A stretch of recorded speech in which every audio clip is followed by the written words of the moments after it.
Page number 1 is really just a mere introduction. What I really need you to do is go to page number 2.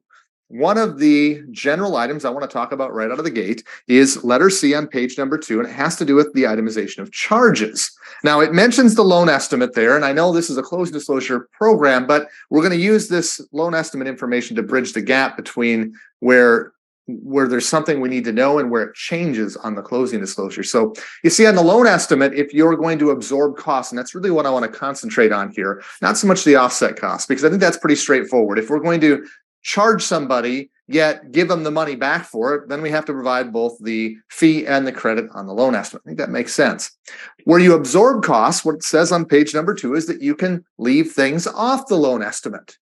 And so that's simple enough. We're not going to charge for a credit report or a flood determination. We just leave it off the loan estimates. It's our option to do that. But where most people miss out is on the closing disclosure side of things. And that's letter C2, letter A at the bottom of the page.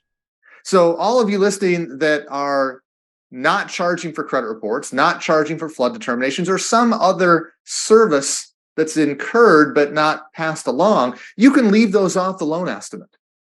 But when it comes to the closing disclosure, you can't leave those services, those fees off of the closing disclosure. They're going to have to be disclosed, and it's going to be in the column on the far right of the closing disclosure, which is the paid by others column. You have to disclose those. You can't leave them out, even if you're including that cost or absorbing it into something like the origination fee. It still has to be separately itemized outside of that and disclosed in the paid by others column. You see, with the closing disclosure, we have a lot more transparency that happens, and that's required by the regulation.